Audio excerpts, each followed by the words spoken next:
This video is sponsored by the friends of Harvey Dent. Good evening, ladies and gentlemen. This is tonight's entertainment, and I only have one question. Do you know the secret of The Dark Knight? And I'm talking about the biggest and best kept secret about not just the best Batman movie, but one of the best films of all time.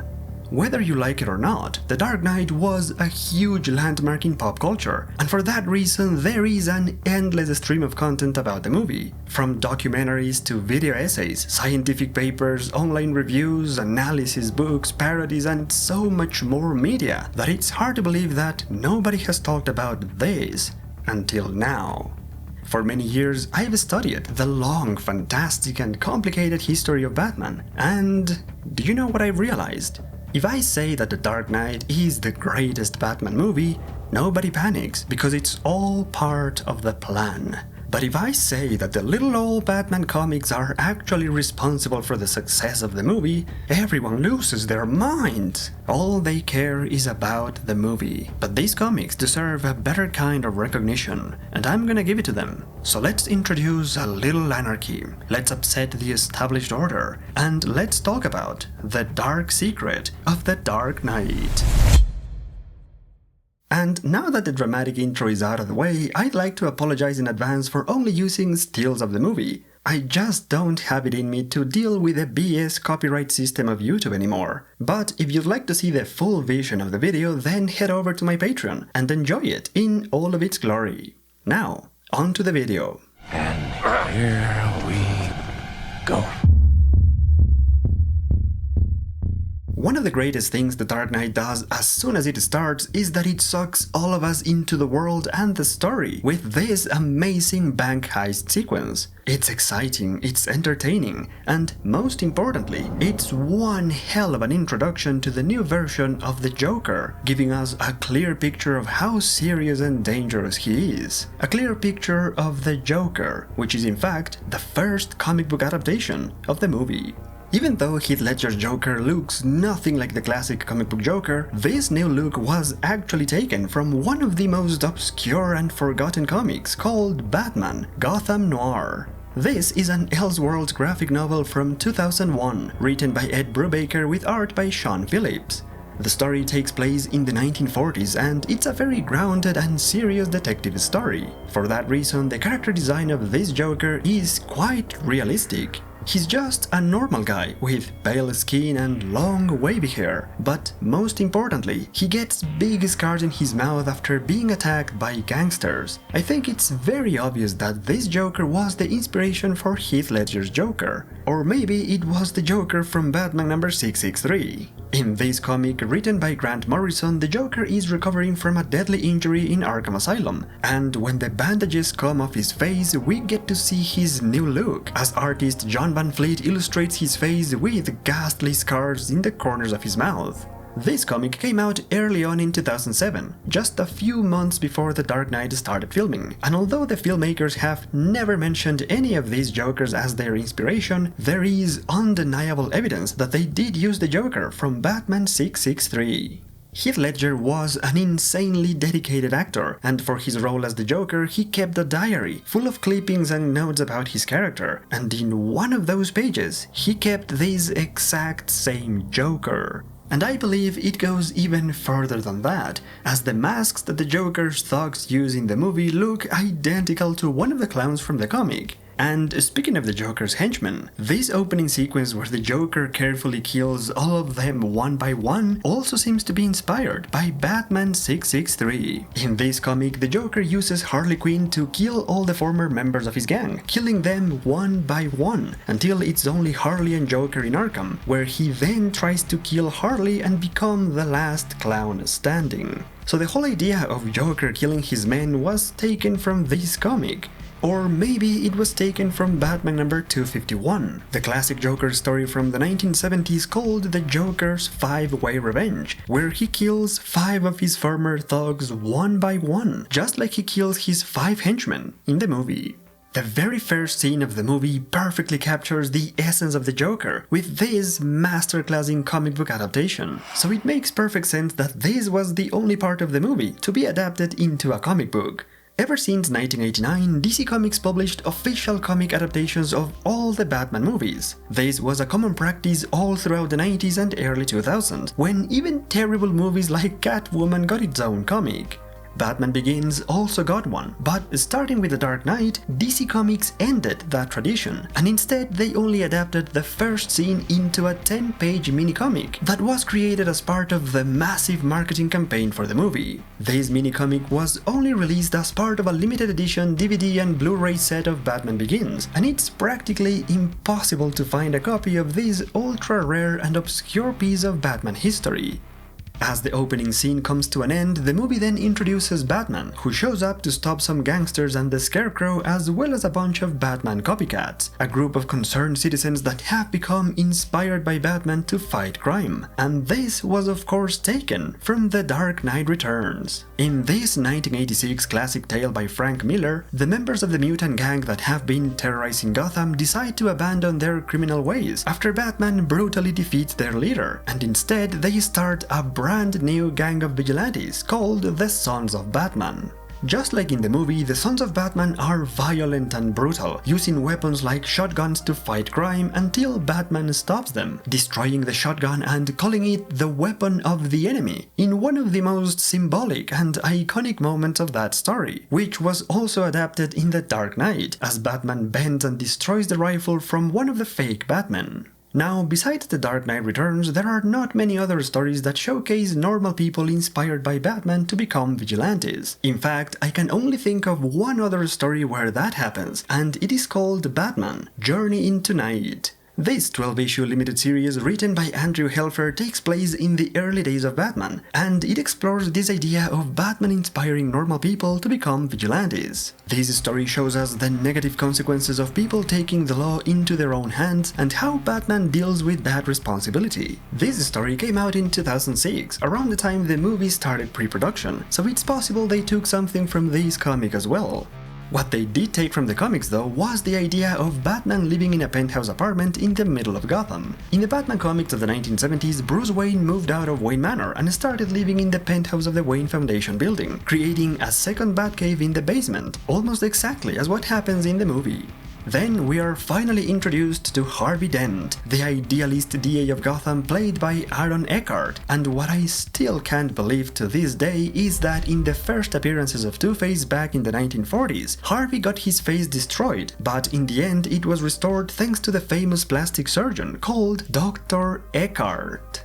It almost feels as if Aaron Eckhart was born to play Two-Face, which makes it even better when the movie starts to incorporate elements of The Long Halloween, the best Two-Face origin story, starting with the iconic two-headed coin as a gift from Harvey's father. That, however, was not really the first reference to The Long Halloween. In fact, that happened even before the movie was released.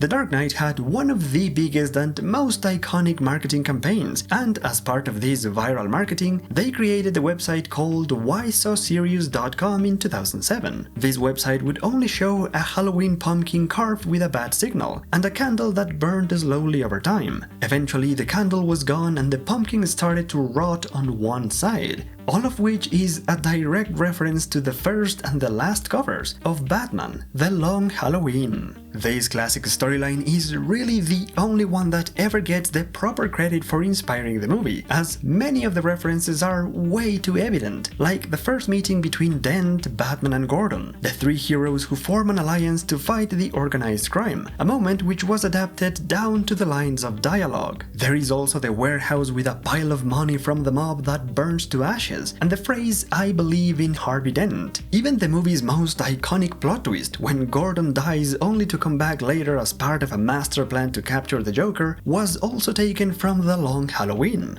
In the first chapter, Harvey Dent apparently dies when a bomb blows up in his home, and everyone thinks that he actually died. Batman and Gordon then interrogate the main suspects of the attack, but they get no answers, and only at the end of that sequence we learn that Gordon and Batman had switched one of the criminals with Harvey Dent, disguising him as the gangster and making him go undercover in prison to find more evidence. The same trick was later used in the final chapter, when the main villain shoots and kills one of the prison guards, only to find out it was Batman in disguise, playing dead to get the drop on him. In The Dark Knight, however, the only character that gets a disguise is the Joker. In the scene where he shoots and apparently kills Gordon, the Joker is disguised as a cop, and this was actually taken from the Joker's first comic book appearance in Batman #1, which is an even bigger influence than The Long Halloween. Many ideas for the Joker were taken directly from this Golden Age comic written by Bill Finger, with art by Bob Kane and Jerry Robinson. The whole idea of Joker announcing his crimes ahead of time, broadcasting himself to the public to spread chaos, confusion and death, was first established in this comic, where he also comes up with creative and ingenious ways to murder people, just like the Joker does in the movie. And the Joker playing cards that he leaves at the crime scenes were also perfectly adapted from this comic.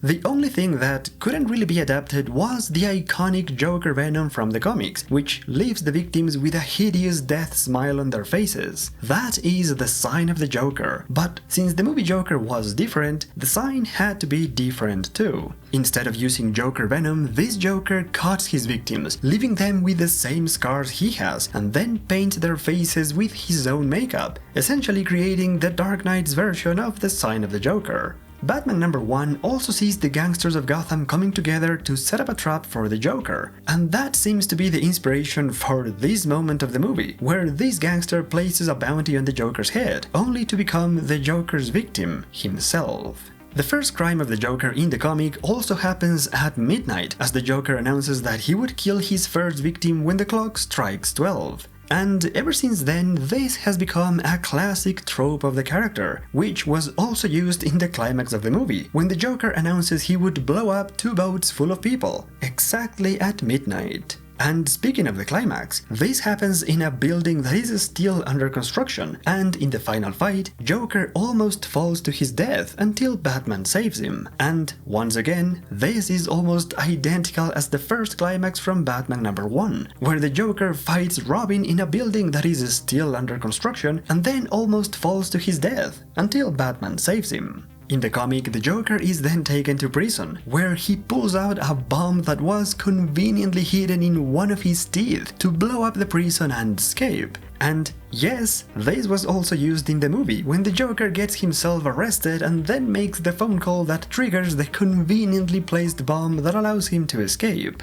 And finally, the whole plan of Harvey Dent coming out as Batman to lure the Joker into a trap, where Gordon ends up capturing him, also seems oddly inspired by the plan that Commissioner Gordon and Bruce Wayne come up with to capture the Joker in the comic, luring him into a trap where he is ambushed by the GCPD and Batman.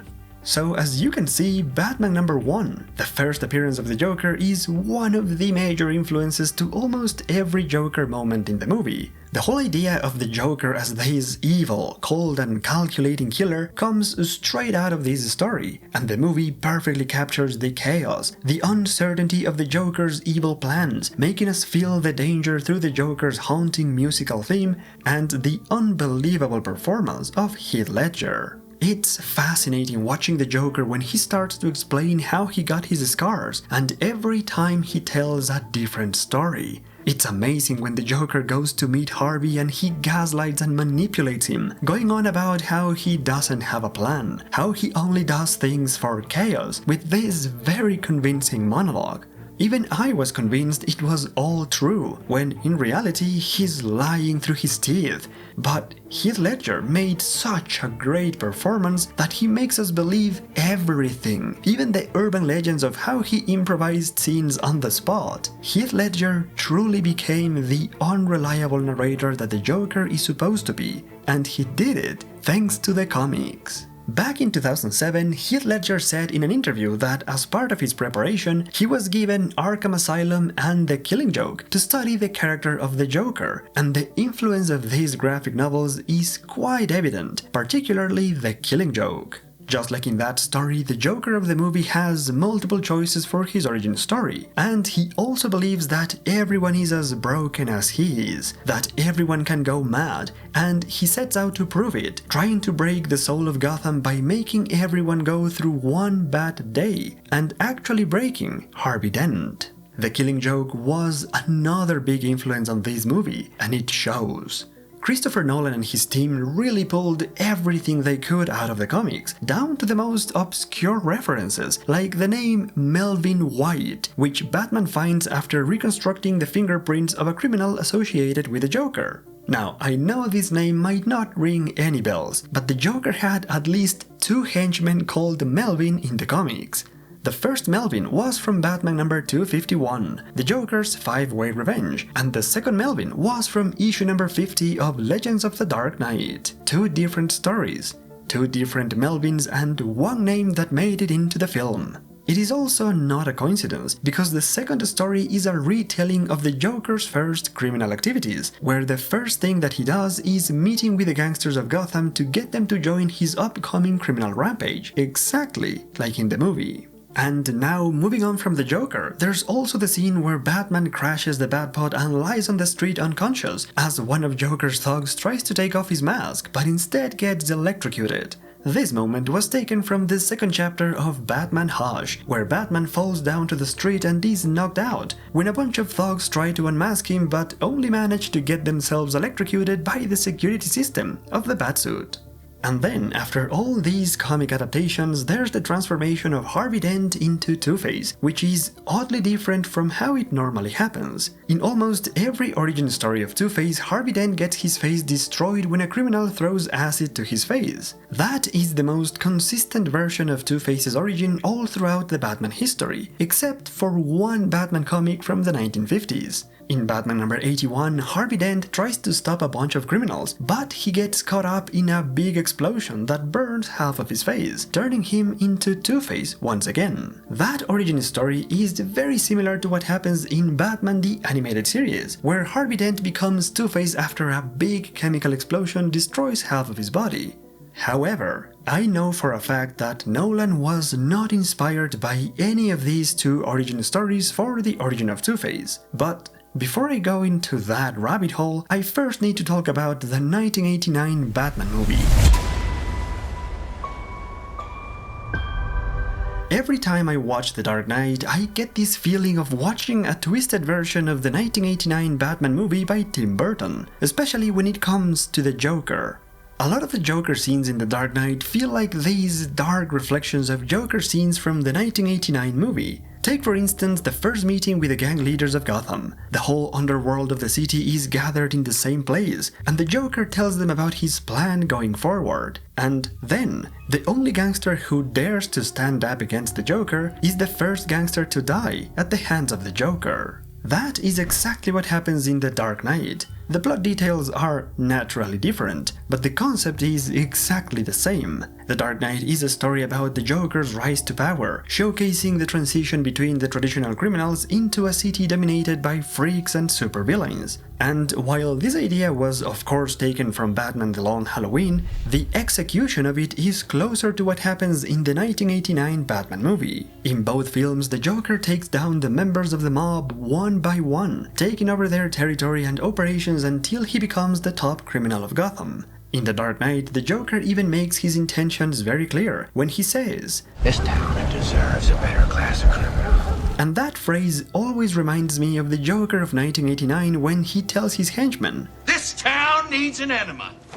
They are essentially the same phrase. The only thing that's different is the tone. In 1989, the Joker was absurd, playful, and even ridiculous. But in The Dark Knight, the Joker is dark, realistic, and gritty. In 1989, the Joker's final plan involves a big parade with music, party, and balloons in the streets full of people, while in The Dark Knight, it involves chaos, terror, and bombs with 2 boats full of people. At first, these plans look quite different, but deep down, they are the same. In The Dark Knight, the Joker wants to prove a point, to show Gotham that deep down everyone is a monster. Joker wants to show that even the most decent people can break if they are pushed hard enough. Fortunately, the people of Gotham prove him wrong, and the Joker loses this fight. In 1989, however, the Joker wins, because he manages to break the people of Gotham and gets them exactly where he wants them. Gotham City starts acting like criminals, like greedy animals, fighting each other for a handful of dollars that the Joker is throwing away, literally tossing away millions of dollars into the air, essentially burning away money, because in the end, it's not about the money, it's about sending a message. The similarities are uncanny, and I'm not even done yet, because in 1989, the Joker weaponized a bunch of parade balloons, turning them into an unusual weapon full of Joker venom. It was up to Batman to stop that, using one of his vehicles to take the cables off the balloons, cutting them and sending them all flying into the air. Meanwhile, in The Dark Knight, the Joker weaponizes an 18-wheeler truck, turning it into a very unusual weapon, and it was up to Batman to use one of his vehicles to attach some cables to it and flip the truck over, basically sending it flying into the air. And then comes the most obvious similarity, as Batman charges on his machine, racing towards the Joker, who just stands there in the middle of the street, taunting Batman to hit him with a big gun in his hand. The unstoppable force is about to meet the immovable object, and it doesn't end well for Batman, for neither one of them. And lastly, there's the climax of both movies, where Batman has to climb a really tall building to fight the Joker at the very top of the tower. In both films, Batman has to fight a bunch of enemies first before the final fight, which only ends when the Joker falls from the tower. Before The Dark Knight, the only cinematic Joker that existed was Jack Nicholson's, and Christopher Nolan and his team were so concerned about making their version radically different and going so far in the opposite direction that they ended up in the exact same place. These Jokers might look very different, but deep down, they are just on different sides of the same coin. Now, there's one final parallel that I need to point out, and it's how the final fight ends with Batman using his Batrobe to tie up the Joker's leg. In The Dark Knight, he grabs Joker's left leg to save him from falling to his death and pulls him up to safety. In 1989, however, Batman ties up Joker's right leg to a heavy gargoyle, causing the Joker to plummet down to a horrible death. What's interesting about this is that in the movie where Batman kills the Joker, he becomes the hero of the story, as the GCPD reveals the bat signal and Batman gets not only the respect and recognition of Gotham, but also ends up getting the girl. Meanwhile, in The Dark Knight, Batman saves the Joker, and that only brings him trouble, as in the end the GCPD breaks down the bat signal, and Batman becomes a wanted and hated criminal with no friends and no girl. It's a terribly depressing and bleak ending that on paper shouldn't really work, and yet this is the best ending out of all the Batman movies. It works so well because it captures the tragic nature of Batman, the self-sacrificing character who does what nobody else can, which makes him the perfect hero, the Dark Knight. To this day, I still get choked up at the end with the final monologue of Commissioner Gordon. That speech and everything about this movie is still as powerful today as it was in 2008. So much so that we are constantly reminded of The Dark Knight's everlasting influence. And yet, there is one side of this movie's influence that is never talked about enough, and that is what The Dark Knight did to the Batman comics.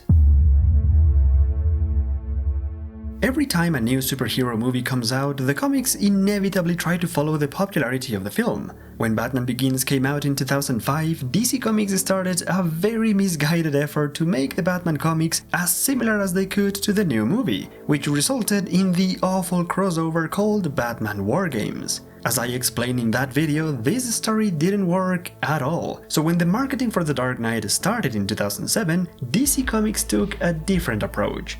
Instead of making big changes to the main Batman continuity like they did with War Games, they instead created stories outside of the main Batman comics, and they were almost entirely focused on the Joker, as he was clearly the main attraction of the new movie. This is what I call the Joker Renaissance of the 2000s, because before this moment, the Joker had become quite irrelevant when it came to the Batman comics.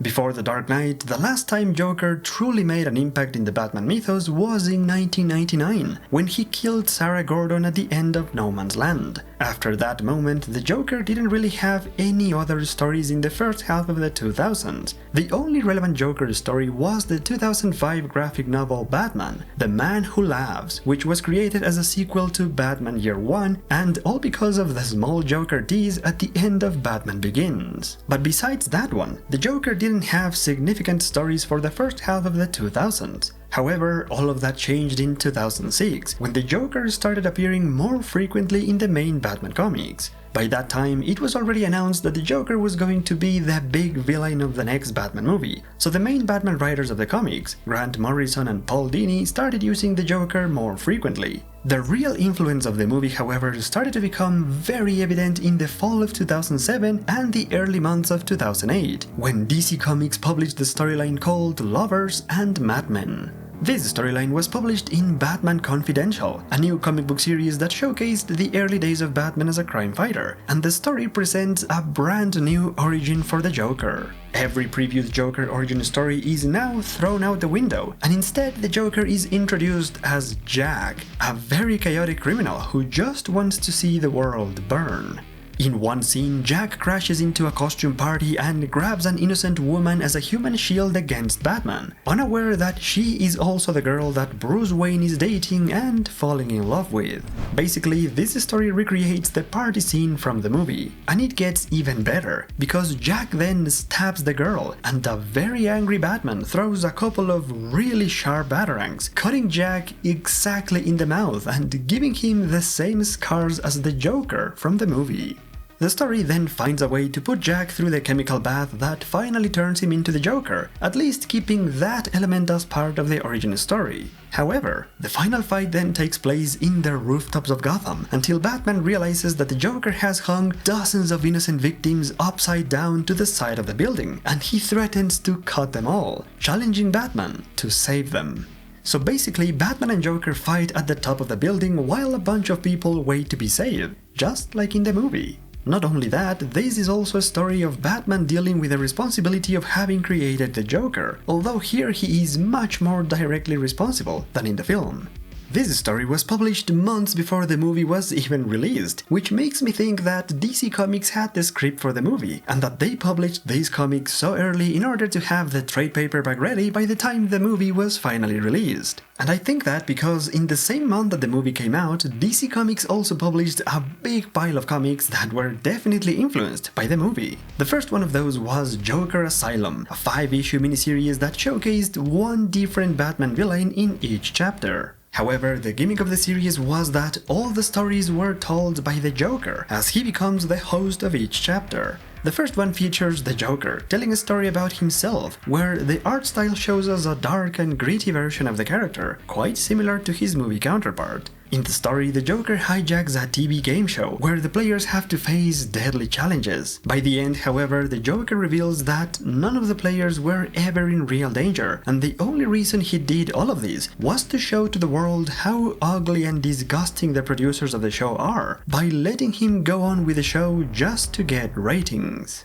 That story has a lot of thematic and plot elements from The Dark Knight, something that also happens in Chapter 4, where the Scarecrow uses the real phrase from the beginning of the movie about how the things that don't kill you make you stronger. But even more telling is the final chapter of the series, featuring Two-Face as he meets with a firefighter who got half of his face scarred in a big explosion. That man was saved by Batman, but after trying to understand Two-Face, the firefighter loses everything.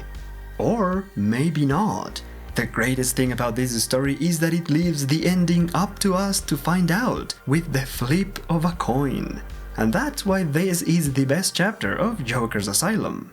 Also in the same month as the movie, DC Comics published Two-Face Year One, a 2-chapter miniseries that is a retelling of the origin story of Two-Face. Unlike the Joker retelling, however, this one incorporates every previous origin story of Two-Face and tries to make it all work. This story is essentially The Long Halloween meets Batman the Animated Series, and that's the best thing I could say about it. Two-Face also started appearing in other comics as well, like Nightwing, where he gets a similar design as the movie and also a new romantic interest. And then, only a few months after the movie, DC Comics created yet another Joker story that changed his origin once again. It was published in Batman Confidential as well, and it follows the first time that Batman captures the Joker. Nobody at the JCPD really knows what to do about him, and after getting Joker his phone call, a lot of people start dying. And as if that wasn't too on the nose already, the story also has a big dialogue scene with Batman and Joker in prison, where the Joker tells Batman, "You complete me." But perhaps the most popular, most iconic out of all the comics created because of The Dark Knight has to be Joker, the graphic novel by Brian Azzarello and Lee Bermejo. This thing was created just to capitalize on The Dark Knight, following the Joker as the main character and using the same character design. This story sees Joker going up against the other criminals of Gotham, most notably Two-Face, for obvious reasons. However, Joker is a really violent, dark and disturbing graphic novel, to the point where I don't find any of these entertaining at all. I do find it interesting though, because this graphic novel is the start of what I call the dark transformation of the Joker. After the movie, the popularity of the Joker reached a new high, but the character was also changed. DC Comics tried really hard to adapt this version of the Joker into the comics, and alongside the Joker graphic novel, the character started appearing everywhere, most notably in the Batman run of Grant Morrison, where he was this sick and sadistic killer who is not clever or interesting, just confusing and dark, nothing like the classic Joker. There was a Joker epidemic at DC Comics, and this increasingly dark killer clown became the main attraction of the company, and only a few years later, they would double down on the shock value of the character, removing his face completely and turning him into a horror clown with unnatural powers, a killer Joker that has no sense of humor at all. And the transformation keeps going, to the point where nowadays there's a twisted version of the Joker that is actually Batman. Personally, I don't like any of that, and I don't know when this trend is going to end, but I do know that it all began with The Dark Knight. This movie changed things. Forever. And as much as I like to, there's no going back to the time when DC Comics had almost forgotten about the Joker. Unfortunately, that was not entirely true. When I said that The Man Who Laughs was the only Joker story from the first half of the 2000s, well, I lied. There is another Joker story that I didn't mention, because that story is the whole reason I decided to make this video in the first place. Batman Dark Detective is a 6-issue limited series published in 2005. The story was written by Steve Englehart and illustrated by Marshall Rogers and Terry Austin. And just in case you don't know, they are the same creative team behind the most iconic, the definitive Batman run of the Bronze Age, called Strange Apparitions, which also happens to be my favorite Batman story. Strange Apparitions was published in the late 1970s, and it's one of the most influential Batman stories ever. Take for example the climax of that story, where Batman and Joker fight in a construction site until the Joker falls to his apparent death, which was then adapted in both the 1989 Batman movie as well as The Dark Knight. The iconic Joker of this storyline was also an inspiration for Heath Ledger, who kept a clipping of this Joker in his personal diary as well. Strange Apparitions is without a question one of the most important Batman storylines, but at the same time one of the most underrated. For many reasons that I already explained in my video about Batman in the Bronze Age, Strange Apparitions was not fully appreciated in the late 1970s, and it would take years before the story got some recognition. In fact, it took DC Comics 27 years to get the creative team behind that story back together to create a sequel. That is how Dark Detective was created in 2005, but just like it happened with the original story, this one also remains rather unknown and unappreciated. Almost nobody ever talks about this story, but now, 20 years later, I think it's finally time to give this story the proper recognition that it rightfully deserves. I could have mentioned this story in the first half of the video, but that wouldn't have been fair, because when it comes to The Dark Knight, there are all those sources of inspiration, and then there's Batman, Dark Detective. The story opens with Batman going into a building, walking up to a wall and opening a secret door, where he makes a full change in the shadows, and a very elegant Bruce Wayne comes out of it. Now, if you make all of this happen backwards, you get the same scene from The Dark Knight in the fundraising party, where Bruce goes into a secret door and Batman comes out of it. At first, I thought it was only a remarkable coincidence, but then the comic reveals that Bruce Wayne made that change in order to make his way into a fundraising party full of elegant and rich people. And then, the Joker crashes the party, threatening everyone and forcing Batman to come out and fight him. And it was at that point that I knew this was anything but a coincidence, and this was only the beginning. In the story, the fundraising party is happening for a man called Evan Gregory, a very bright and idealistic politician who is running for governor. And do I really need to point out who this character looks like? Once you see it, you can't unsee it, and I started to think that The Dark Knight really had only one original idea in the whole movie, which was the romantic plot, the love triangle between Harvey Dent, Rachel Dawes and Bruce Wayne, because I couldn't find any source of inspiration for that one. Until now. In Dark Detective, Evan Gregory is introduced as the fiancé of Silver St. Cloud, the true love of Bruce Wayne, and in the story, they are both still in love with each other, even after all these years apart. So when Bruce and Silver finally reunite in the party, they realize their love is just as strong as it was before, starting this fascinating love triangle that also made it into The Dark Knight. But maybe that was to be expected, because Rachel Dawes was a character inspired by Silver St. Cloud. Both of them find out that Batman is really the man they love, and at the end of their first stories, they break it all up with one final kiss. So when Silver gets herself a new romantic interest in 2005, it was only natural that Rachel had to get one of those as well in 2008. Almost the entire first chapter of Dark Detective was basically translated into the movie, and there are still 5 more chapters to go. So let's do this. In Chapter 2, Joker and Two-Face have a conversation about how Joker has no rules, and he tries to convince Two-Face to do the same. This conversation is clearly a thematic blueprint for the scene at the hospital, with Joker using his twisted logic on Two-Face. Also in Chapter 2, Silver talks to Bruce in private, telling him that she is engaged now, so they should only be friends, which feels an awful lot like the letter that Rachel leaves Bruce before she dies in the movie. In Chapter 3, Two-Face manages to create a perfect clone of Harvey Dent, with his face completely normal. Now, this is the weird part of the story, but what's important here is that this clone of Harvey Dent is killed by the Joker with a bomb that blows up and burns the one half of the clone's face while Jokerizing the other half and giving Christopher Nolan the whole idea for the origin of Two-Face in his movie. Then in Chapter 4, the Joker kidnaps Silver as a way to get to Evan Gregory, without knowing that he has also kidnapped Batman's true love. The movie only changes this slightly, so that the Joker actually knows why Rachel is so important to Batman.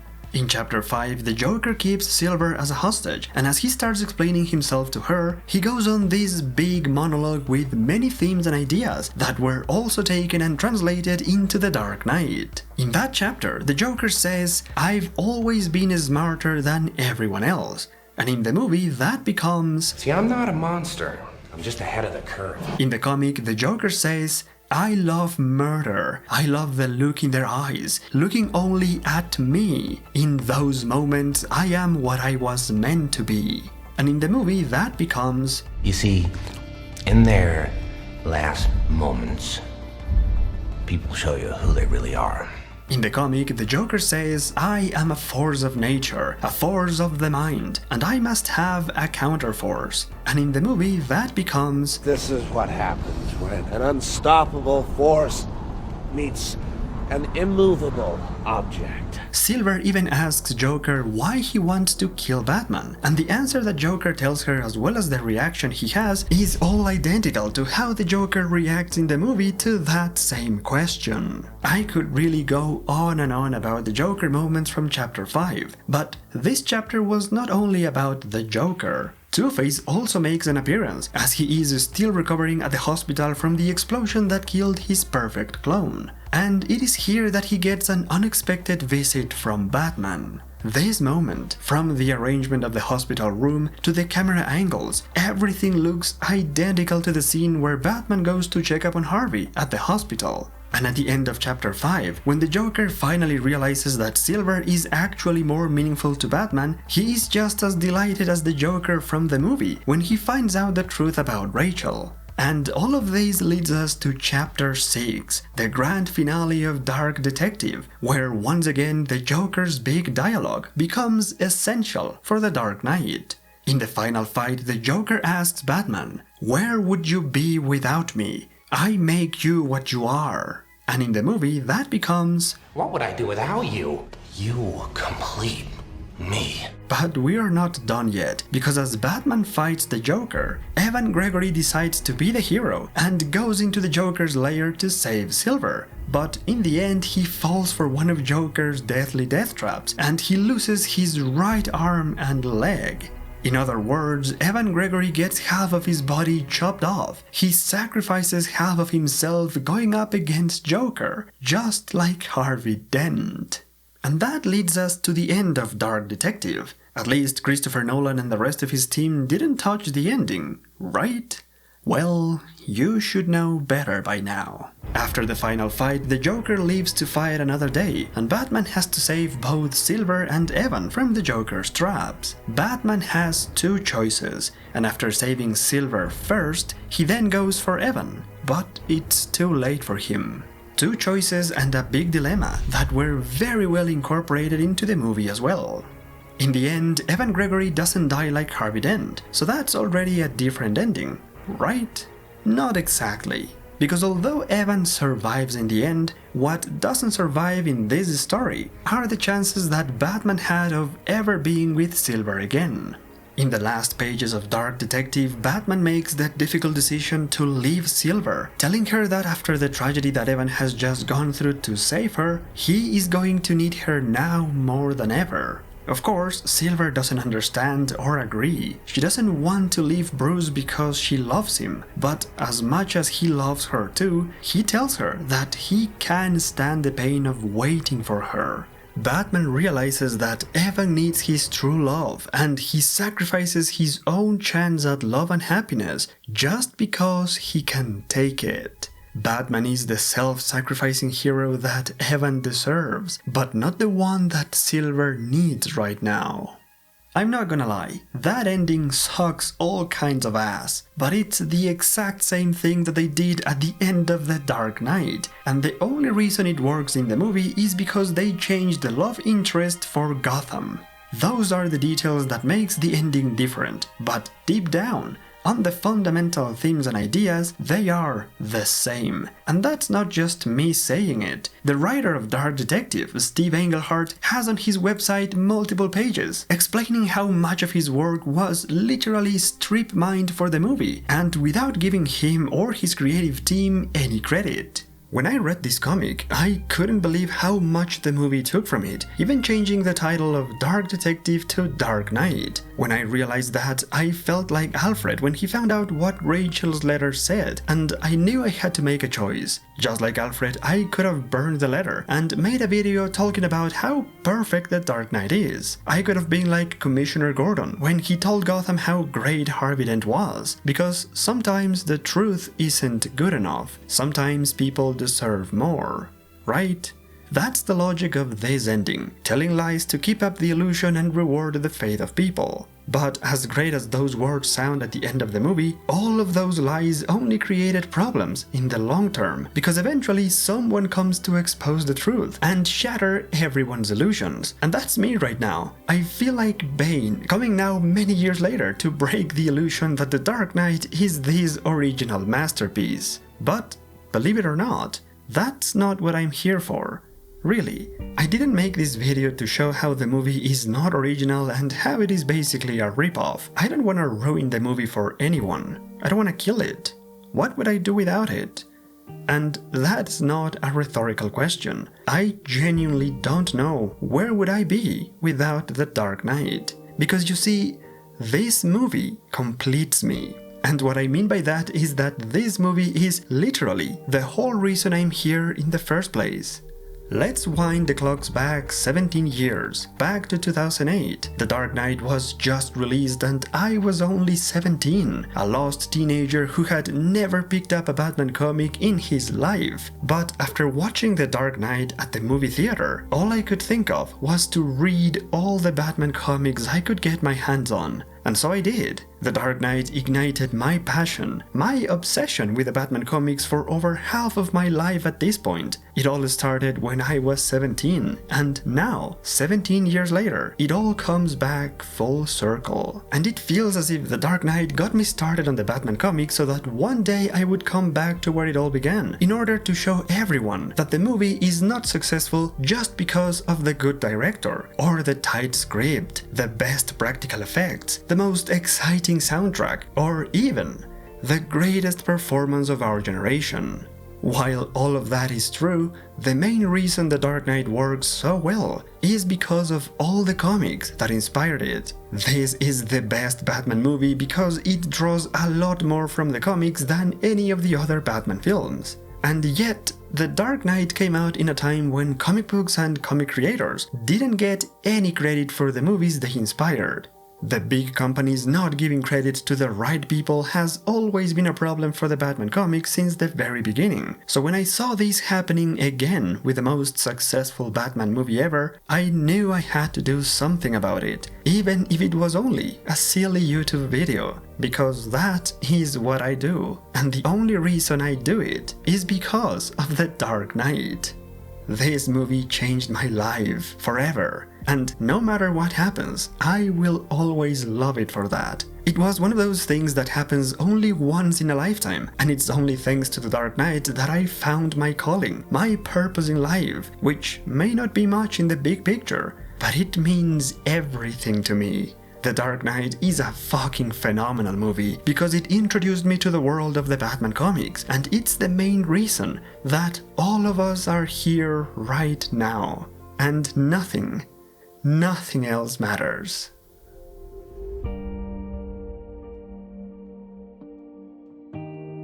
Thank you so much for watching this video. I really wanted to make something special because, as you can see, this movie means a lot to me. So if you made it this far, thank you for that. I really don't know how else to thank you, so I will be making a free post on my Patreon talking about one final comic book inspiration that didn't make it into the video, so be sure to check it out. And on that note, a massive thanks to Thomas Murray, Walt Scalar Batman, Kay, Caronade, Chris Tishuk, Marco Daniel, Ace Mowick, Hubert Vigila, and all of my patrons. Thank you all so much for your support, and I will see you in the next one.